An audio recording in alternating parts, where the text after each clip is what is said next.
ak doom yi Sénégal fépp fi ngeen mën ci nekk maa ngi leen di nuyu te di leen ziara maa ngi leen di baalu àq di ko sakku si kenn ku ne si yéen ci waxtu bi may wax ak yéen ndax mosuta am waaye it ci couac technique yi nga xam ne yu bëri yu may am su may jàkkaarloo ak yéen maa ngi koy tub bu wér mbokk yi tey la alxamis jeudi 14 juillet 2022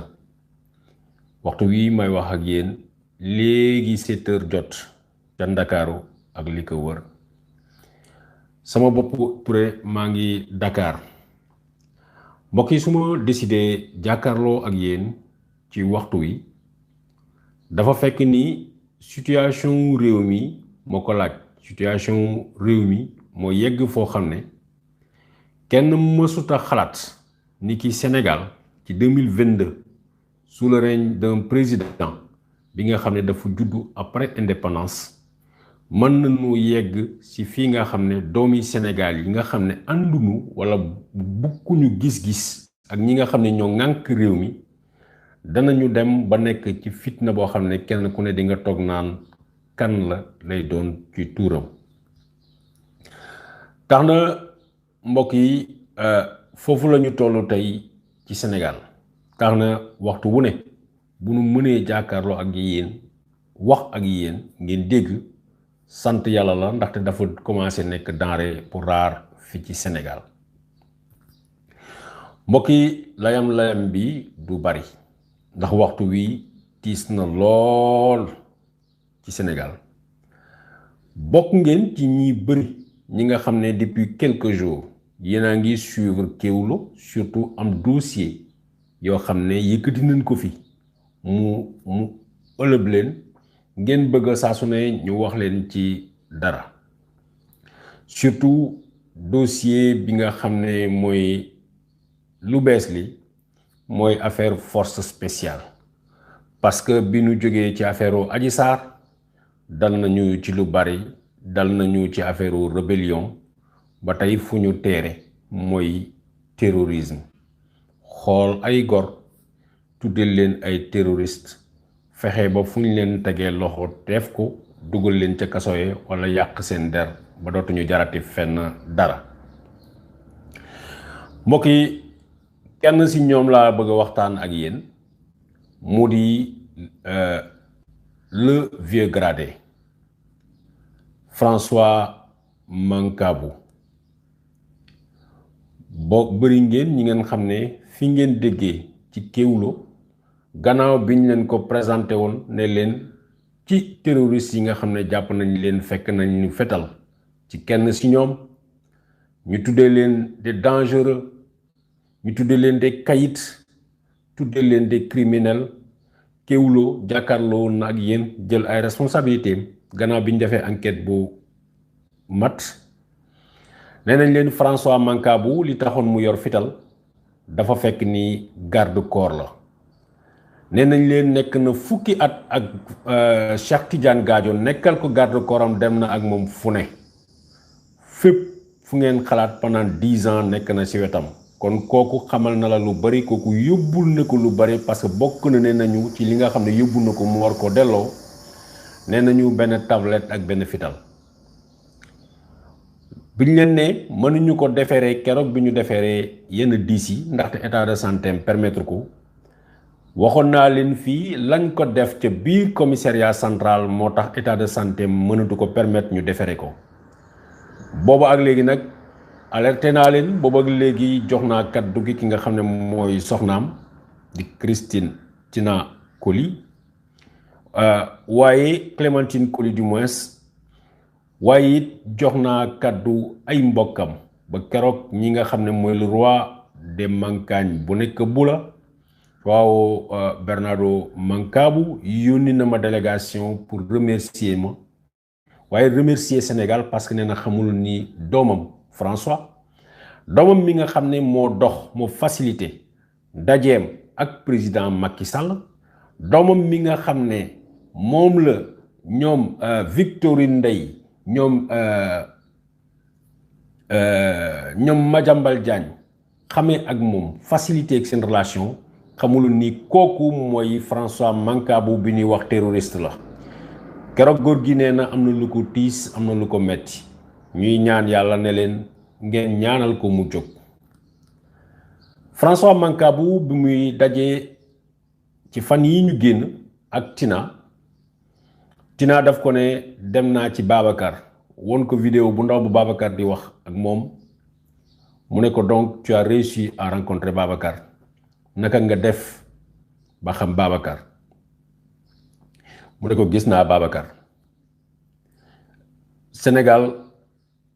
nee ko neel Babacar mu ñëw dafa am lu bari lu ma war a waxtaan ak moom apparemment waxtaan woowu du mës a am parce que François Mancabou parce que le vieux gradé génn na àddina démb ci guddi à 23h30 dégg ngeen ma François Mancabou né en 1971 13 ans de service militaire au service du Sénégal masuta rey masuñu ko dugal ci dara kenn masuta wax agresseur la François Mancabou 10 ans au service de Cheikh Tidiane Gadio fu ne mu ànd ak moom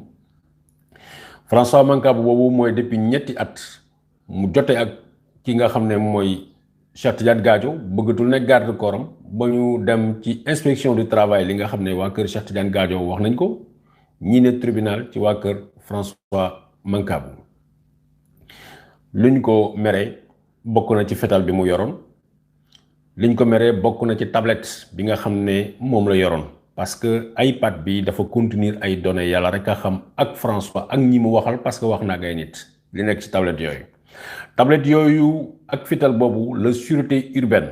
bi nga xam ne commissaire Bara Sankhare mi nekkoon commissariat de police bu Parcelles Assainies te ñu jëloon ko fa parce que dafa songoon benn pharmacie bu ngeen koy fàttali Bara Sankhare boobu moo nekk sûreté urbaine ak ay éléments ñoo jël si ki nga xam ne mooy François Mancabou ca këram keroog le vendredi 17 juin à 8h bokk na ci li ñu fa jël mooy iPad bi bokk na ci li ñu fa jël mooy fital boobu alors que xam nañu ni fital boobu François mu ngi yor lu ñuy wax permis de port d'arme ñu nekk fa ñu ko teg li leen soxal mooy François dem na ñu garder ko fa pendant une semaine ci biir une semaine boobu la fay xew ba buñ ko fay jëlee hôpital lañ ko yóbbu en urgence terewul urgence bu ñu ko fajee dañ ko delloo siwaat encore indi ko def ko mesure de garde à vue ba keroog muy commencé di daanu ci coma ñu doog ko yóbbu hôpital duñu dellu si ci les bavures duñu dellu si la torture duñu dellu si les violations des droits élémentaires de François Mancabou duñ ci dellu parce que tout a été documenté lépp wax nañ ko mbokk yi nee nañu ñoom ay mankaañ lañu duñ ko bàyyi noonu nañu xool fu wanante di mujj ak gëtam waaye ñun ay citoyens sénégalais lañu bokkuñu ci dara bokkuñu ci yooyu bu ñu gisee lu mel ni ñu koy jël di ko teg ci kenn ci doomu Sénégal suñu xol du neex suñu xol warut a neex François Mancabou boobu moom lañu jàpp ci biir commissariat bi def ko lañ ko fay def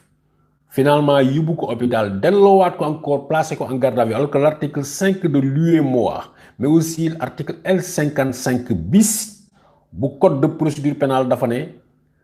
lorsqu'une personne est placée en garde à vue les premières mesures yu ñu war a def mooy woo avocat mais deuxièmement wool ko le médecin de son choix médecin yi xool ndax kii son état est compatible est-ce que mën nañ ko placer garde à vue est-ce que yaramam nangu nañu placer ko garde à vue jëmuñ ca dara François depuis ñeenti fan bindal naa leen ko pour ñi nga xam ne am nañu opportunité di suivre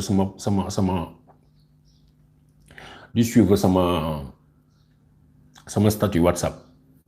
dañ ko plongé dans un coma gannaaw bi mu commencé woon wax mu dugg dans un coma médecin bi nga xam ne Amnesty International ñoko jël ak famille bi pour mu dem séti ko muy Diallo Diop barki démb lañ koy doog accepter mu gis ko mais na ko gisal te du gis dossier médical am parce que dossier médical am dañ ko def top secret kenn amul droit séti ko y compris ay mbokam ci luñ ci mujjé xam pratiquement ci fitna biñu ko tek ci biir commissariat ba moko yobbu alakhirah waxon na len ni li nga xamne moy membre am muy loxo yek tank yek baat bi neewon na len mënu ñu won taxaw ben place parce que apparemment li xew certainement ci colonne vertébrale bi la xewé François Mancabou dem na demb ci 23h30 le mujjé noy bayil nañu nak parce que ki dem na ñi dem lu ñu leen di ñaanal yalla moy ñu noppaluko suñu borom xaralen ci aljana yi gëna kawé yi François dem na François bayil nañu ñun suñu problème suma leen taggé François sama xel jogut ci Pape Modou Seck waxon na leen ci aljuma ji ak ci samedi bi xibaar yu bon lañu yëkëti won tek ko ci daram wax ay mbokam ba tay ji mën na leen wax ni ca Daaru Musti mbokam yi bëgg nañ ko waccel kamil jangal ko alcorane yalla rek xam fu Pape Modou nek waye leneen li ma tiss leneen li doy war moy kenn ci soxnaam yi parce que ñaari soxna la am bi tay ak kenn ci soxnaam ki nga xamne doon na jokko ak mom doon na ko yóbbu lekk soxna soosu ci ñenti fan kenn mënu ko jot kenn mënu ko gis kenn xamul dañ ko arrêté kenn xamul dañ ko bayyi kenn xamul dafa naaw kenn xamul fu mu dem te li nga xamne ñu ngi leen koy wax mu melni film yalla xamna ni Ndakaaru Njaay la xewé Sénégal gi la xewé ok maa ngi leen di balu àq maa ngi leen di masaw maa ngi leen di ñaanal jàmm fépp fu ngeen mënti nekk même bu fekkee ne denrée bu raar la actuellement waaye dara mënuñu xoxatal dara mënul tax ñu jël dëgg